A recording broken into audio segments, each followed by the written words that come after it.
வணக்கம். Welcome to cook with Malathi. நம்ம இன்றைக்கி ஒரு புடலங்காய் வச்சு அது கூட நம்ம வெந்தயக்கீரை வச்சு பாசிப்பருப்பில் ஒரு கூட்டு பண்ண போகிறோம். பார்த்திங்கன்னா இது ரைஸ், சப்பாத்தி இது ரெண்டுக்குமே நம்ம ஒரு குழம்பு இந்த மாதிரி செஞ்சுட்டோன்னா நம்ம இந்த ரெண்டுக்குமே யூஸ் பண்ணிக்கலாம். அந்த வெந்தயக்கீரை நம்ம அதனோட கசப்பு தன்மையும் அதுக்குள்ளார அந்த வாசனையும் அதை நம்ம எது கூட போட்டாலும் கம்பைன் பண்ணி செஞ்சால் ரொம்ப சூப்பராக டேஸ்ட்டாக இருக்கும். இப்போ அதனால் நான் புடலங்காயும் பருப்பும் வச்சு ஒரு டிஷ் பண்ண போகிறேன், ஒரு குழம்பு. இதை எப்படி செய்யறதுன்னு பார்க்கலாம் வாங்க. பாருங்கள், நம்ம இப்போ கடாய் அடுப்பில் வச்சுருக்கோம். இதில் தேவையான அளவு பருப்பு போட்டுடலாம். ஒரு சின்ன கப்பில் ஒரு கப் அளவு. இதுக்கு நம்ம இந்த மாதிரி காய் சேர்த்து கூட்டு பண்ணும்போது பருப்பு ரொம்ப அதிகமாக போட்டுறக்கூடாது. அதனால் நம்ம அளவாக பார்த்து போட்டுக்கலாம். ஒரு 3 டேபிள் ஸ்பூன் அளவு இருக்கும். இது நல்லா செவக்காக வறுத்துக்கலாம். லைட்டாக வாசனை வர அளவு வறுத்துக்கலாம். பாசிப்பருப்பு நல்லா வறுத்துட்டோம். இது கழுவி எடுத்துகிட்டு வந்துடலாம். குக்கர் எடுத்துருக்கோம். இந்த குக்கரில் நம்ம கட் பண்ணி வச்சா புடலங்காய் ஃபஸ்ட்டு போட்டுடலாம்.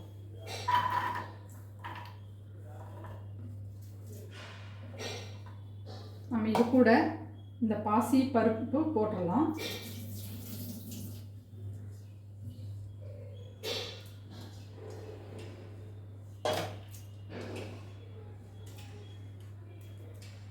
இந்த பருப்பு கூட தேவையான அளவு கொஞ்சமாக மஞ்சத்தூள், கொஞ்சமாக சால்ட்டு போட்டுடலாம்.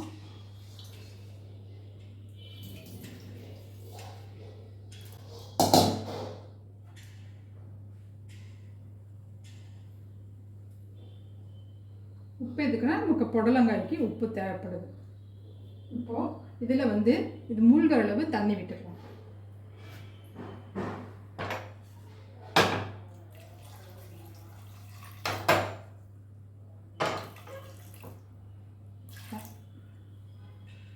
தண்ணி கரெக்டாக மூழ்கிற அளவு விட்டுக்கலாம். ஏன்னா நமக்கு இது கூட்டு மாதிரி இருக்கணும், ரைஸில் போட்டு சாப்பிட்ற மாதிரி. அப்போ இந்த க்ளோஸ் பண்ணி வச்சுட்டு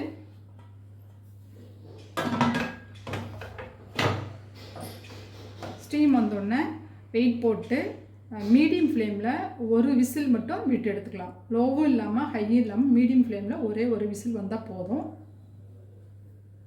பாருங்கள், நம்ம இந்த கூட்டு செய்யறதுக்கு ஒரு 15 நிமிஷம் இருந்தால் போதும். காய் கட் பண்ணுற டைம் தான். நான் குக்கரை அந்த பக்கமாக மாற்றி வச்சுட்டேன். ஒரு விசில் வந்தோன்னா நம்ம நிறுத்த போகிறோம். இங்கே கடாயில் ஆயில் விட்டு சூடானதுக்கப்புறம் நம்ம தேவையான அளவு கடுகு போட்டுக்கலாம். கடுகு நல்லா பொரிஞ்ச உடனே ஜீரகம் ஒரு பிஞ்ச் அளவு போட்டுக்கலாம். ஜீரகம் பொரிஞ்ச உடனே ஒரே ஒரு வரமிளகா, அப்புறம் கட் பண்ணி வச்ச பூண்டு இது போட்டோடனே நம்ம கட் பண்ணி வச்ச சின்ன வெங்காயம், ஒரு பிஞ்ச் சால்ட் போட்டு நம்ம வெங்காயத்தை நல்லா வதக்கி எடுத்துக்கலாம்.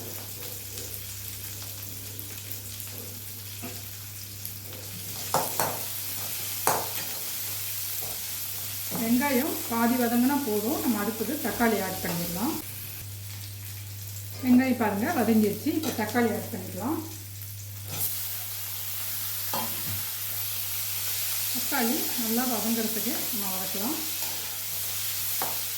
இப்போ நம்ம தக்காளி வதங்கிடுச்சான்னு பார்க்கலாம். தக்காளி நல்லா வதங்கிடுச்சு. இப்போ நம்ம கீரை அப்படியே எடுத்து போட்டுக்கலாம்.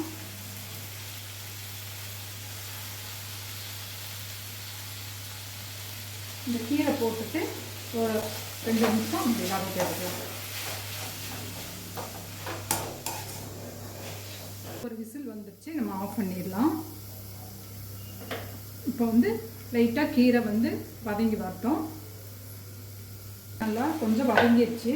நம்ம இதில் கொஞ்சமாக பெருங்காயத்தூள் போட்டுக்கலாம். அதே மாதிரி குழம்பு மிளகாத்தூள் நமக்கு இந்த குழம்புக்கு தேவையான அளவு, கூட்டுக்கு தேவையான அளவு, ஆனால் கொஞ்சமாக போடணும். ஒரு அரை ஸ்பூன் போட்டுக்கேன். அதே மாதிரி இது கொஞ்சமாக மிளகாத்தூள், ஒரு மிளகாத்தூள் ஒரு 1/4 ஸ்பூன் போட்டுக்கலாம். ஏன்னா கலர் மாறாமல் நமக்கு அந்த பருப்போடு சேர்ந்து வரணும். அதனால் இதை போட்டு நல்லா மிக்ஸ் பண்ணி விட்டுருங்க. போட்டுட்டு இப்போ லைட்டாக அந்த கீரை மூழ்கிற அளவு மட்டும் தண்ணி விடும்.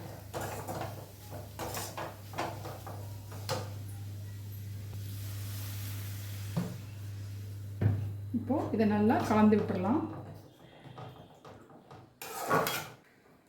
கலந்து விட்டு க்ளோஸ் பண்ணி வச்சுட்டு கீரை கொஞ்சம் நேரம் வேகட்டும். பாருங்கள், நம்ம இப்போ வந்து கீரை நல்லா வெந்துருச்சு, கீரை வந்துருச்சு. இப்போது நம்ம இந்த பருப்பு எப்படி வெந்திருக்குன்னு பார்க்கலாம். பாருங்கள், பருப்பும் இந்த காயும் கரெக்டாக வெந்திருக்கு. பாருங்கள், நமக்கு மீடியம் ஃப்ளேமில் ஒரு விசில் விட்டதுனால கரெக்டாக வந்திருக்கு. இல்லைன்னா புடலங்காய் வந்து குழஞ்சிரும். இதை நம்ம அப்படியே இதில் ஆட் பண்ணிக்கலாம்.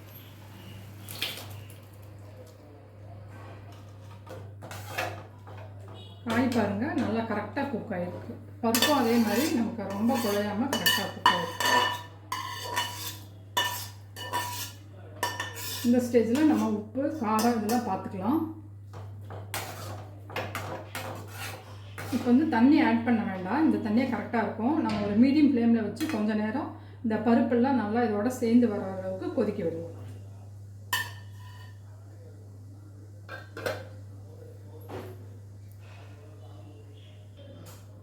பாருங்கள், நம்ம ஒரு 2 டேபிள் ஸ்பூன் தேங்காய் துருவல் போட்டு நம்ம வந்து இதை வந்து கொரன்னு அரைச்சிட்டு வந்துடலாம். தண்ணி வந்து அதிகமாக விடாமல் கம்மியாக விட்டுக்கலாம். பாருங்கள், நம்ம ஓப்பன் பண்ணி பார்க்கலாம். இப்போ வந்து பாருங்கள், இந்த குழம்பு வந்து இந்த கூட்டு வந்து இந்த பருப்பு காயெல்லாம் கலந்து நல்லா ஒரு தண்ணி இல்லாமல் கரெக்டாக வந்துருக்கு நமக்கு. இப்போ வந்து கொஞ்சம் சால்ட்டு தேவைப்படுது, போட்டுக்கிறேன். காரம் கரெக்டாக இருக்குது. இதுக்கு நீங்கள் இந்த குழம்பு இந்த கூட்டு செஞ்சுட்டு ஒரு ரசம் வச்சுட்டு ஒரு அப்பளம் பொரிச்சா போகும். ஏன்னா நம்ம பருப்பும் காயும் இதிலே இருக்குது. அதனால் இல்லை காய் செய்கிறதுனா ஒரு வாழைக்காய் வறுவல், சேனக்கிழங்குல ஒரு வறுவல் செஞ்சால் இதுக்கு சூப்பராக இருக்கும். இப்போ நம்ம வந்து இந்த அரைச்சிட்டு வந்து தேங்காய் வந்து இது கூட ஆட் பண்ணிக்கலாம்.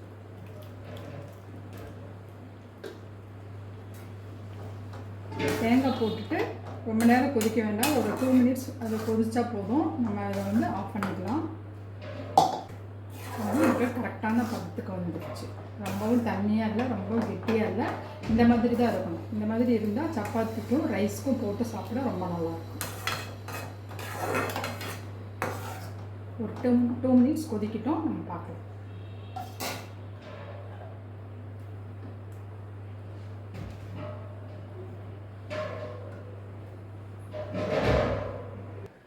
வீடியோவில் தானே இருக்குது. பாருங்கள், நம்ம 2 மினிட்ஸ் ஆகிடுச்சு. ஓப்பன் பண்ணிடலாம். நமக்கு கரெக்டாக சூப்பராக ரெடி ஆகிடுச்சு. இது நீங்கள் செஞ்சு பாருங்கள், ரொம்ப சூப்பராக இருக்கும். நான் இன்றைக்கி சப்பாத்திக்கு தான் இது வந்து ரெடி பண்ணிகிட்ருக்கேன். ரைஸும் வச்சு சாப்பிடலாம். இப்போது டேஸ்ட் பண்ணுறதுக்கு கொடுத்துடலாம். யாருக்கு? உங்களுக்கு தான். சரி, சூடாக இருக்கும், டேஸ்ட் பண்ணுங்க. இந்த கொதிக்குது.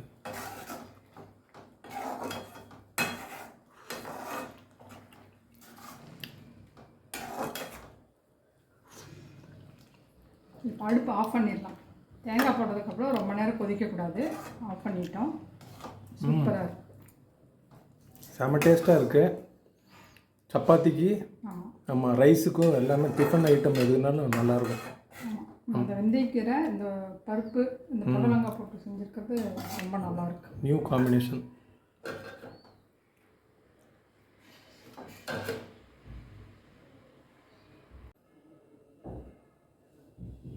பாருங்கள், நம்ம வந்து